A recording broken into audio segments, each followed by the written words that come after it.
What's going on, ladies with gentle hands?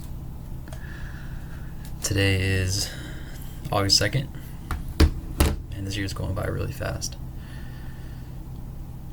Insanely fast. I'm just going to review this trade I took on Thursday, which ended up being a huge day for the markets.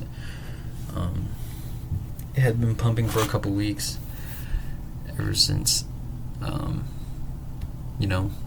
Trump has been winning the trade wars with other countries, been boosting the economy, and but I've been looking for opportunities to short the market because it's just going up too fast, and so my bias has been pretty bearish, even though it's been going up, but it just seems like it's being manipulated to do that because it's very fake runs, and on this day, a lot of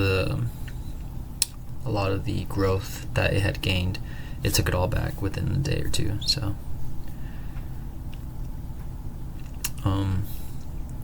but this trade's pretty interesting. So I'm starting to use my market maker shift. My what's it called? A shift in market structure model. So, on the 5-minute chart, there's a sell side balance, buy side inefficiency that takes out a swing low, which is a market shift.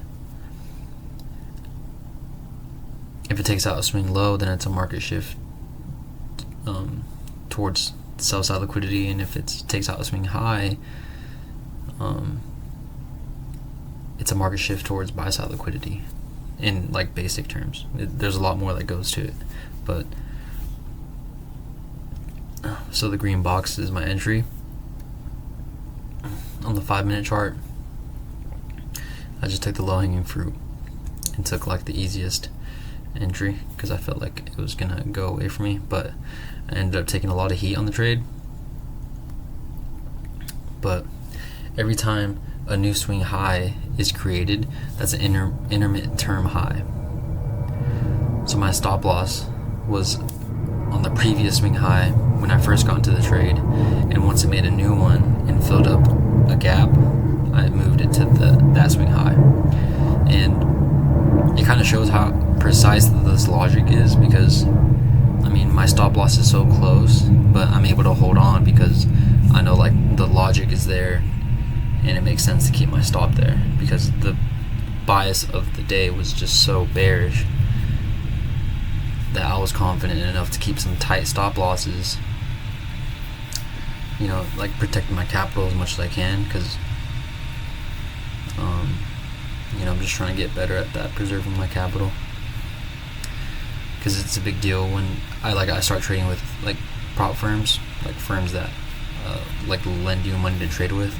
They're like really strict on like how much risk you have on a trade and how you manage your trades and the type of like when are you entering trades and then how long are you holding trades. So there's a lot more rules than just trading, so it adds like another layer of difficulty when you're trading prop firms rather than your own money, because your own money you can kind of just trade however you want, but with prop firms there's more rules obviously to protect theirs and I guess yours capital. It's just when you put too much, like you can't strangle the marketplace. You gotta like give it room to like breathe. It's not always gonna be super precise.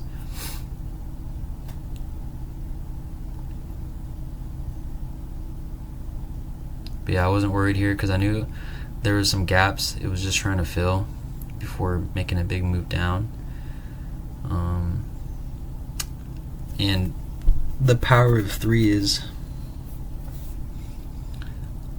accumulation, manipulation, and distribution. So what that means is when price is really choppy, like back and forth, it's accumulating. Like I'm sure you can see it in the charts where it's like really back and forth. So it's accumulating orders. Smart money is in the marketplace participating, and that's where they're putting all their orders in. And then what comes after accumulation is manipulation. So they'll manipulate price to go one way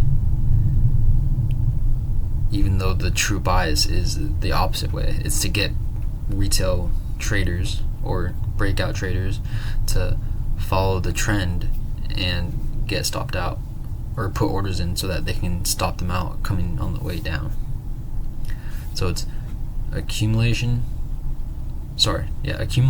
manipulation, distribution. Because then it distributes all the orders to the people who are on side. So there it goes. And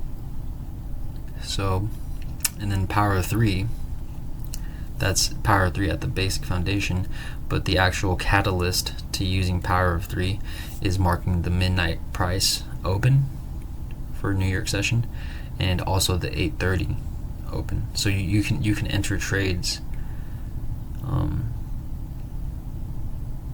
on a setup like before 8:30, but you got to incorporate the midnight price. So for example, if I'm expecting prices to go higher, I'm going to wait for the market to dip below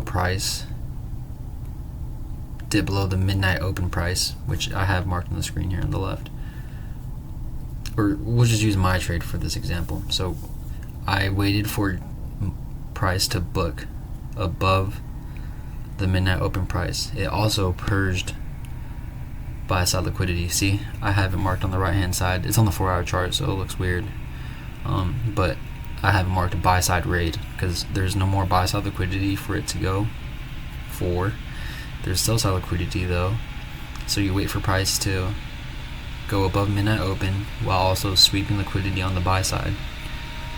And then you look for an entry to go short above midnight price, because if it's above the midnight open price, that means it's really expensive. And if price is really expensive, then it's going to seek discount. And the opposite is true for when price dips below the midnight price. But I know it gets kind of confusing because right now you're like, oh, price is below the midnight price, the midnight open, so shouldn't you be looking for positions to go long? And the answer is no, because after the midnight open, it purged buy side liquidity, not sell side liquidity. So now we're really set up for a day to go short or go for sell side liquidity. I'll review it more in a little bit, but no, it gets kind of confusing. So if you pair the power of 3, right, waiting for a dip in price or a surge in price above the midnight open, and you pair that with the model I use, like the market shift model, and you pair those two together, and you pair liquidity together, so like relative equal lows, relative equal highs, and you also pair the new day opening gap highs and the first presented fair value gaps. If you pair all that together and it aligns in one, you have a pretty strong bias for the day. And you just have that's like a high probability environment.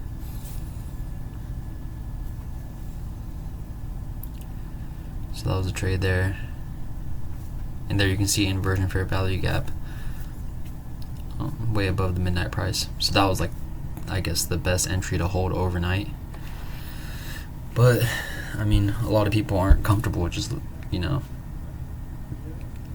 placing a trade and leaving it overnight. It's important to manage your trade, because sometimes things can happen and it'll shift away from what you were expecting. But on those, pretty precise there. The price actually fell through the roof. That's me just marking the targets there, the liquidity that I swept at that certain moment. Some relative equal lows there, but that's just a target. That's just one target on the way down to its huge target, which is way down below price right now. So when you have such a strong bias like that, it makes it easier to navigate the markets, in my opinion. And if you don't see a setup like this, see how it's an inversion fair value gap. There wasn't a sell side and balanced buy side inefficiency made to send price lower, but an inversion fair value gap was there. So you see price breaks through it and then gets in and then leaves. when it's doing that, it's just trying to get fair value for another move to go down.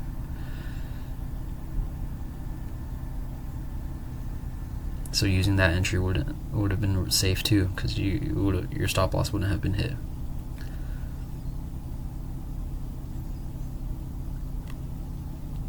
Yeah, I'm just marking out intermittent swing high. You could have had a stop loss there if you wanted a huge stop loss for some reason, if you felt like you needed to be super safe. But it just adds unnecessary risk when you can just use the logic that I use and use like the stops that I used. Here I'm going to show a clearer picture of the entry that I used. See the sell side imbalance, buy side inefficiency that I used. It broke the swing low to the left of it, and it was right around midnight price, so it can be above or at midnight price. It's not always going to give you like the best entry above.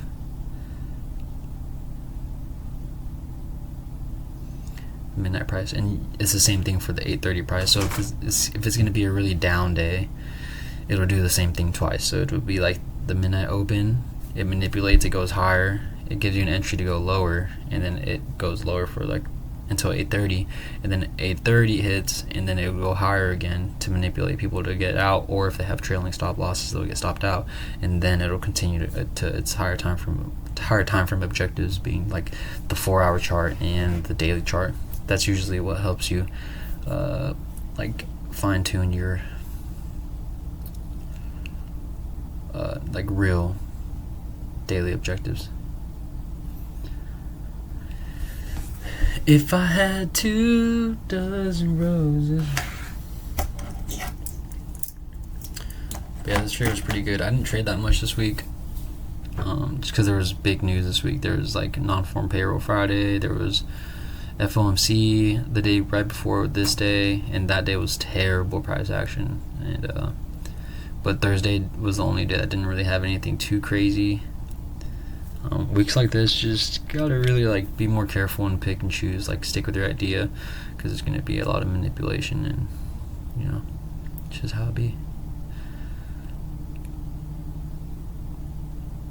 But yeah, I'm really liking this, like implementing this power of 3 stuff into my trading as well. It's helped me kind of see where price is going and why, and like helps me get ahead.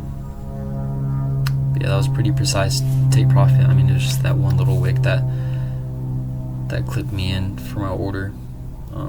It would have been hit anyways because it goes lower, but I just like how it hit that, how it hit it the way it did.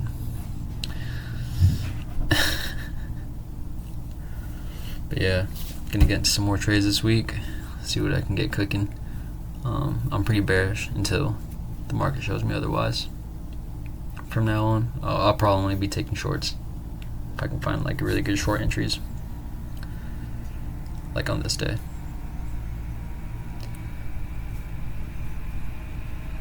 But yeah, I hope you guys learned something. So I don't know if you guys have any questions or anything like that. Be happy to help. Yeah, that's it.